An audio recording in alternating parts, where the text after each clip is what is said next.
But yeah. Can you guys introduce yourselves? Tell you or start off with your story.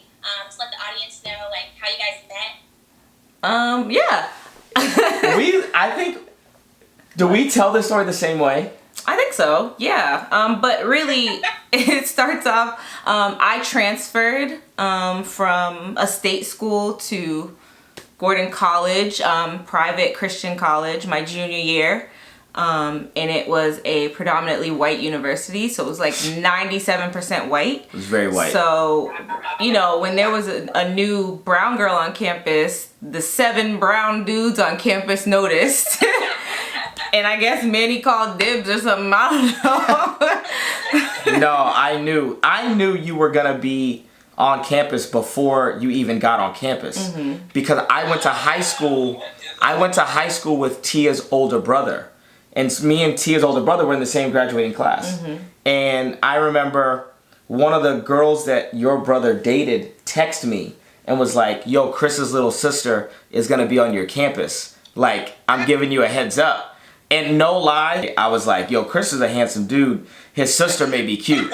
Like, there's a chance his sister going to be cute. Mm-hmm. And so I remember, it's so funny, right? Like, school started back. It's like, the beginning of the semester, and I just knew, like, yo, Chris's sister is on campus. And so I remember telling you this afterwards. There was a girl that I thought was you, mm-hmm. that definitely wasn't you. And, like, I saw her in the library, and I was like, yo, I think that's Chris's sister, so I'm like, should I go say something? Anyway, you ended up being way cuter than her. So I'm really happy that you are you and not her. And so we had a required chapel service, mm-hmm. at the school that we went to, because it's a private Christian school. And we had introduced each other, like... Yeah, we met previously, and, it was like a mutual friend, so all the black people on campus knew each other, because it was like there were 15 black people at this school. So we got introduced by another black person on campus, like, hey, this is whatever. And then we had weekly chapels, and we had an evening chapel. It was like a special thing every now and then that everybody loved.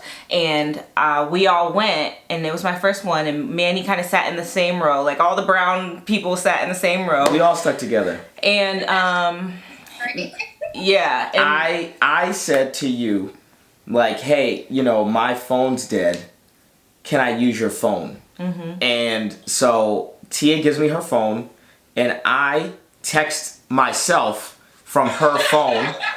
And my text message said, I don't typically do this kind of thing. I typically let the guy talk to me first. But, what are you doing this weekend? Can we go on a date? Like, you're cute.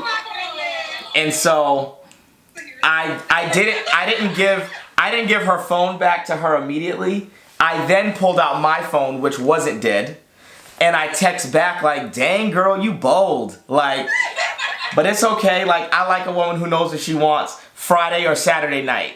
And so I give Tia the phone back. She sees both text messages, and she's like, trash. Tia literally texts back, drink bleach. That is exactly what she texts back. I had a boyfriend at the time, so I was very confused why he was doing that. But I was doing it because your boyfriend lived in Atlanta. Yeah, I was like... He was going to Morehouse, and I was at Gordon, and... I have no respect for a long-distance relationship. We broke up a couple months after... And Manny was ready for the rebound. Oh, when she told me that they had broken up, when she told me that I was pretending like I was sad, I was like, oh, like, it's okay. Like, I'm here for you. I'm like pretending to care. But in my heart, I was like, yes, like, I knew it. I knew that wasn't gonna last. Like, I'm here to like pick up the broken pieces. And I was there. And then, the rest is rocky history. And Yeah. The rest of the story is irrelevant. We made it. That's all. We made it. Amen. That's so cute. It's like you made the first move. So why do you say rocky history? Oh, God. Anthony! me. Well, I'm gonna make a long. Oh. I'm gonna make a super long story very short. Yeah, I'll be over here. We broke up a couple of times. It was all my fault. Well, yeah, no, the first time it was my fault, but Manny was really mean about it. Like, yeah, he was so mean about it. Like, really tore me down while he was breaking up with me. And I'm not gonna get into the details because y'all are gonna hate him. I'm a whole different. I'm really a different person now. Yeah, he's not the same person. So he really just gave unnecessary reasons why he was breaking up with me, and it just tore me apart for like months after we broke up. And then, you know, I went through, we didn't really talk for like 2 years. We didn't talk for 2 years. You went to China. I did some missions work in China and Thailand. I lived in Europe for a year. And then we got back to Boston the same week. And we were in like a church service and saw each other, and I was just like, this really sucks, because it had been 2 years, but it still felt like awkward, and I still had feelings, and I didn't want to. It was so bad. And then we ended up going to the same church, serving in the same ministry, and he was dating this girl for like a year and a half, and she was trying to be really close to me, and it was really weird. She's really odd. And it was terrible. And then they broke up, and then Manny came out the woodworks back like, oh, hey girl. And I was just like, I'm moving. I was like, I'm moving to Colorado, so. And. But then a bright spot. Tia was living in Colorado. And I remember at that point, we were like texting every day, talking every day, FaceTiming all the time. Like, the thing that even through breakups, ups, downs, we were always best friends.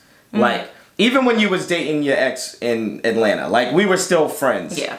And anyway, I missed that friendship. Like, I didn't have that with the girl that I had dated, like, for that year and a half. We just weren't, I don't know, friendship is special. And you can't, sometimes you're romantically attracted to someone, but you're just not friends with them. And then sometimes the opposite's true. Like, you're friends with someone, but you're not romantically attracted. But when both happen, it's super special. And so I think that, like, it's almost like we picked up where we left off. Like, nothing. For sure. Like, literally, we hadn't spoken. Which was so frustrating for me, because I wanted to hate him and I wanted to give him a hard time, but I just couldn't. Yeah. So. It's the charm. Yeah. No, it wasn't the charm. I was just weak, bro. It's my Cuban charm. Yeah. But, yeah, we were in communication a lot, and then. No, I'm going to brag on myself. Wait, hold on. Yeah. Yeah. So Tia, actually, it's a brag for the both of us. Yeah. Because Tia's living in Denver, Colorado. I'm still living in Boston, Massachusetts. And I text you and was like, yo, we talk every day. Like, are you my girl? And Tia responded and said, I'm nothing to you until you ask me in person. And so I drove 36 hours to Denver to ask her to be my girlfriend. Yeah. Come on, Aunt. Oh, hold on, because I'm about to ruin it. I'm going to ruin it for you. Nah, come on. Why you got to do that? Because we broke up again a month later. Ah, come on. That part's irrelevant. It was so trash, and it was him. Like, he broke up with me. Yeah, that one was all my fault. That one was all my fault. It was like a noble reason to break up with me, but it was still like, why are we doing this? Like, why did we keep going back and forth? But then I moved to North Carolina. I went on one date in North Carolina. And I found her Facebook quick. When he told me he went on one date, she's trash, bro. I wasn't even trying to hide it. Like, no, I'm crazy. I don't know. I went on one date with a girl, and I remember sitting there, like, facts. We're eating, and I remember just being like, yo, I just miss Tia. Like I don't have the energy to even get to know a new person. Like, I don't even want to, I'm not interested in anything this person is saying to me. Like, I couldn't care less. I miss Tia. I love Tia. It took me leaving to really realize, because at that point, you had moved back to Boston, and it just took me leaving. And it took Pastor Andy in my life to really, like, I had a really rough relationship with my father. And so I needed a man to really challenge me to step up and, like, stop being wishy-washy. And I also needed a man to help me validate what I thought. Because, like, I thought you were amazing, but I think that when you don't have a dad, you just don't know what you're looking for. Like, you're just kind of clueless. And I can only speak for a man. Like, I'm a dude, and I just didn't, my dad never taught me, like, this is what you should be looking for in a wife. Like, these are the, my mother had those conversations with me, but that's not the same. Like, your mom, the way a mom talks to her son is like in defense mode. Like, no one's good enough for my son. Which is like, that's not how a dad communicates. A dad is very much like trying to teach you. And so part of my move to North Carolina, I moved to North Carolina because I didn't just want a pastor, I wanted a spiritual father. And so PA became that dad for me. And within a month of me living here, PA had gone back up to Boston to preach. And he met you. Because up until that point, I only told PA like stories about Tia. But PA had never met you. Yeah. And then he met you, and I remember him coming back to North Carolina and being like, "What's wrong with you? Like, that girl I met is pretty much perfection. Like, I don't know what's wrong with you." I remember he literally said, "Manny, you scare me because your picker is off. Like, your ability to know what's good and bad is off." And I remember us having like a long conversation, and he like laid down the gauntlet. He said, it was October 1st, 2013. And he said, he said, "Manny, you have one of two decisions to make. Either number one, you are going to marry this girl, and I'm giving you 30 days to decide whether or not she's your wife. Number two, if you don't marry her, you're never going to talk to her again. Because if you continue to be her friend or continue to like text her, she's never going to get over you. And that girl's wife material. And you are sucking up all these years where she could be with someone else. And it's just selfish of you to keep her as your friend when you," because he was like, there's someone who won't be indecisive about Tia. Like, there's a dude out there who won't have to even think about, like, whether or not she's this or that, like, has no doubts. So either, like, you be that, or release her to find that dude who is gonna be that. And so October 31st, 2013, PA was literally like, you have 30 days. And he was like, I'm not telling you there's a good decision or a bad decision. I'm just telling you have to make one.